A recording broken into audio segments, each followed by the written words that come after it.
بسم اللہ الرحمن الرحیم لقد جاکم رسول من انفسکم عزیز علیہ ما عنتم حریص علیکم بالمؤمنین رؤوف رحیم فإن تولوا فقل حسبی اللہ لا الہ الا هو علیہ توکلت رب العرش العظیم آمین ثم آمین۔ سورۃ انفال آج شروع ہو رہی ہے ترجمہ تشریح کے ساتھ۔ پہلی آیت سے شروع کرتے ہیں۔ اللہ کے نام سے شروع جو نہایت مہربان اور ہمیشہ رحم فرمانے والا ہے۔ اے نبی مکرم، آپ سے اموال غنیمت کی نسبت سوال کرتے ہیں۔ فرما دیجئے اموال غنیمت کے مالک اللہ اور اللہ کے رسول ہیں، سو تم اللہ سے ڈرو اور اپنے باہمی معاملات کو درست رکھا کرو اور اللہ اور اس کے رسول صلی اللہ علیہ وسلم کی اطاعت کیا کرو اگر تم ایمان والے ہو۔ ایمان والے تو صرف وہی لوگ ہیں جب ان کے سامنے اللہ کا ذکر کیا جاتا ہے تو ان کے دل اس کی عظمت اور جلال کے تصور سے خوفزدہ ہو جاتے ہیں، اور جب ان پر اس کی آیات تلاوت کی جاتی ہیں تو وہ کلام محبوب کی لذت انگیز اور حلاوت آفرین باتیں ان کے ایمان میں زیادتی کر دیتی ہیں، اور وہ ہر حال میں اپنے رب پر توکل قائم رکھتے ہیں اور کسی غیر کی طرف نہیں تکتے۔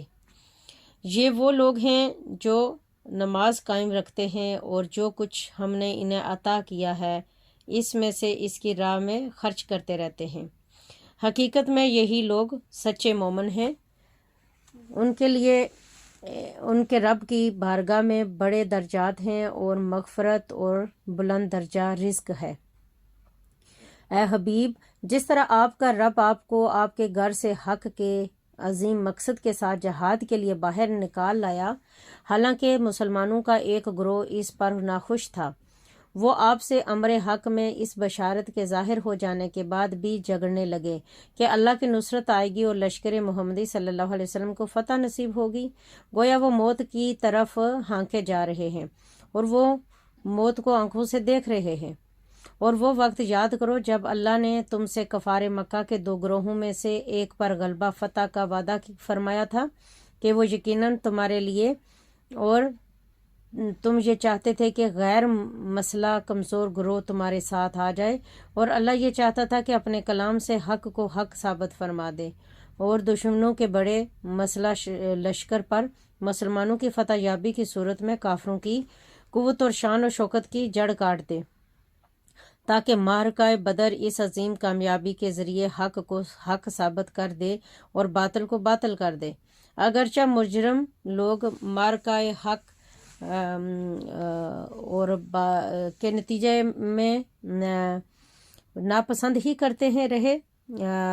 اور وہ وقت یاد کرو جب تم اپنے رب سے مدد کے لیے فریاد کر رہے تھے تو اس نے تمہاری فریاد قبول فرما لی اور فرمایا کہ میں 1000 پے در پہ آنے والے فرشتوں کے ذریعے تمہاری مدد کرنے والا ہوں۔ اور اس مدد کی صورت کو اللہ نے محض بشارت بنایا تھا، اور یہ اس لیے کہ اس سے تمہارے دل مطمئن ہو جائیں، اور حقیقت میں تو اللہ کی بارگاہ سے مدد کے سوا کوئی اور مدد نہیں، بے شک اللہ ہی غالب حکمت والا ہے۔ جب اس نے اپنی طرف سے تمہیں راحت اور سکون فراہم کرنے کے لیے تم پر غنودگی طاری فرما دی اور تم پر آسمان سے پانی اتارا تاکہ اس کے ذریعے تمہیں ظاہری و باطنی طہارت عطا فرما دے اور تم سے شیطان کے باطل وسوسوں کی نجاست کو دور کر دے اور تمہارے دلوں کو قوت یقین سے مضبوط کر دے اور اس سے تمہارے قدم خوب جما دے۔ اے حبیب مکرم، اپنے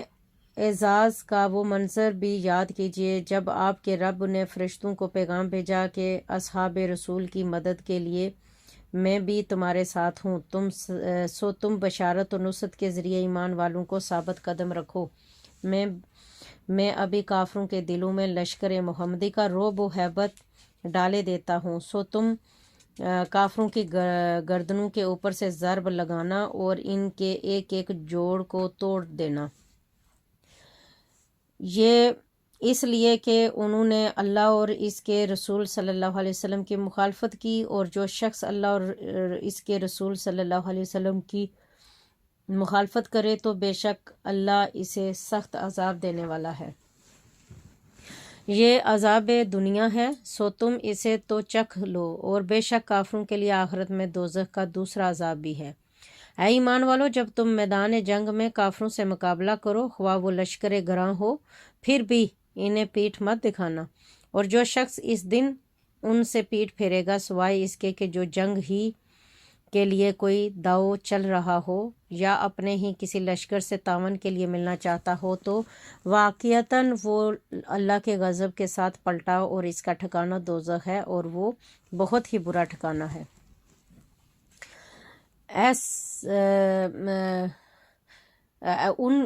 اے لشکر اسلام، ان کافروں کو تم نے قتل نہیں کیا بلکہ اللہ نے انہیں قتل کر دیا ہے،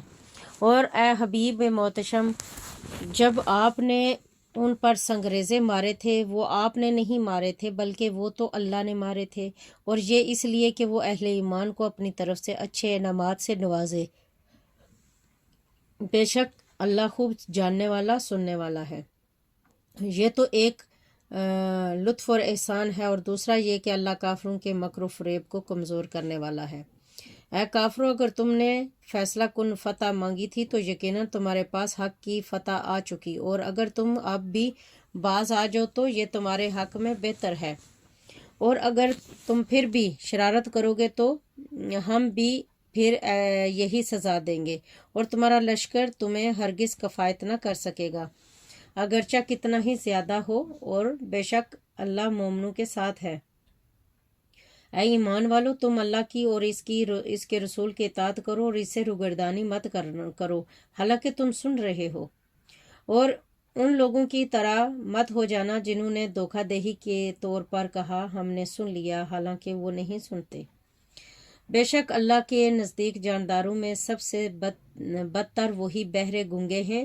جو نہ حق سنتے ہیں نہ حق کہتے ہیں اور حق کو سمجھتے بھی نہیں ہیں، اور اگر اللہ ان میں سے کچھ بھی خیر کی طرف رغبت جانتا تو انہیں ضرور سنا دیتا، اور ان کی حالت یہ ہے کہ اگر وہ انہیں حق سنا دے تو وہ پھر بھی روگردانی کر لیں، اور وہ حق سے گریز ہی کرنے والے ہیں۔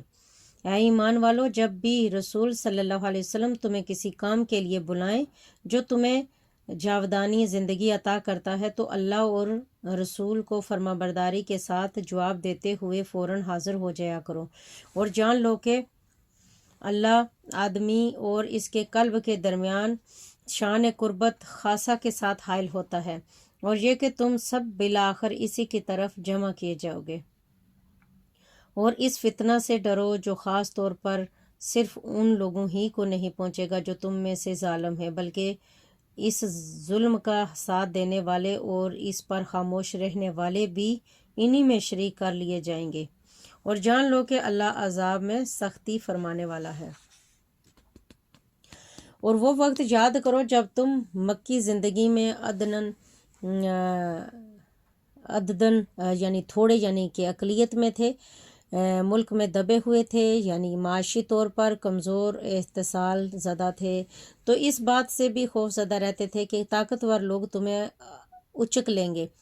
یعنی سماجی طور پر بھی تمہیں آزادی اور تحفظ حاصل نہ تھا۔ بس ہجرت مدینہ کے بعد اس اللہ نے تمہیں آزاد اور محفوظ ٹھکانہ عطا فرما دیا، اور اسلامی حکومت اور اقتدار کی صورت میں تمہیں اپنی مدد سے قوت بخش دی، اور تمہیں پاکیزہ چیزوں سے روزی عطا فرما دی تاکہ تم اللہ کی بھرپور زندگی یعنی کہ بندگی اور زندگی گزارو اور اللہ کا شکر بجا لا سکو۔ اے ایمان والو، تم اللہ اور اللہ کے رسول سے ان کے حقوق کی ادائیگی میں خیانت نہ کیا کرو، اور نہ آپس کی امانتوں میں خیانت کیا کرو، حالانکہ تم سب حقیقت جانتے ہو، اور جان لو کہ تمہارے اموال اور تمہاری اولاد تو بس فتنہ ہی ہے، اور یہ کہ اللہ ہی کے پاس اجر عظیم ہے۔ اے ایمان والو، اگر تم اللہ کا تقوی اختیار کرو گے تو وہ تمہارے لیے حق و باطل میں فرق کرنے والی حجت و ہدایت مقرر فرما دے گا، اور تمہارے دامن سے تمہارے گناہوں کو مٹا دے گا، اور تمہاری مغفرت فرما دے گا، اور اللہ بڑے فضل والا ہے۔ اور جب کافر لوگ آپ کے خلاف خفیہ سازشیں کر رہے تھے کہ آپ کو قید کر دیں یا آپ کو قتل کر ڈالیں، آپ کو وطن سے نکال دیں، اور ادھر وہ سازشی منصوبے بنا رہے تھے، اور ادھر اللہ ان کے مکر کے رد کے لیے اپنی تدبیر فرما رہا تھا، اور اللہ سب سے بہتر مخفی تدبیر فرمانے والا ہے۔ اور جب ان پر ہماری آیتیں پڑھی جاتی ہیں تو وہ کہتے ہیں کہ بے شک ہم نے سن لیا، اگر ہم چاہیں تو ہم بھی اس کلام کے مثل کہہ سکتے ہیں، یہ تو اگلوں کی خیالی داستانوں کے سوا کچھ بھی نہیں ہے۔ اور جب انہوں نے تانن کہا، اے اللہ، اگر یہی قرآن تیری طرف سے حق ہے تو اس کی نافرمانی کے باعث ہم پر آسمان سے پتھر برسا دے، یا ہم پر کوئی دردناک عذاب بھیج دے۔ اور در حقیقت بات یہ ہے کہ اللہ کو یہ زیب نہیں دیتا کہ ان پر عذاب فرمائے، یہاں تک کہ اے حبیب مکرم آپ بھی ان میں موجود ہوں، اور نہ ہی اللہ ایسی حالت میں ان پر عذاب فرمانے والا ہے کہ وہ اس سے مغفرت طلب کر رہے ہوں۔ صدق اللہ العظیم۔ یہ آیت نمبر 33 تک ترجمہ ختم کرتی ہے۔ اللہ تعالیٰ اس کوششوں کو قبول و منظور فرمائے، اور ہمیں اللہ اور اللہ کے رسول کی فرما برداری کرنے کی اللہ توفیق عطا فرمائے، اور سنتوں پہ چلنے کی توفیق عطا فرمائے۔ آمین ثم آمین۔ وصلی اللہ تعالیٰ علی خیر خلقہ محمد و آلہ عرشہ اجمعین برحمتک یا ارحم الراحمین۔ آمین ثم آمین۔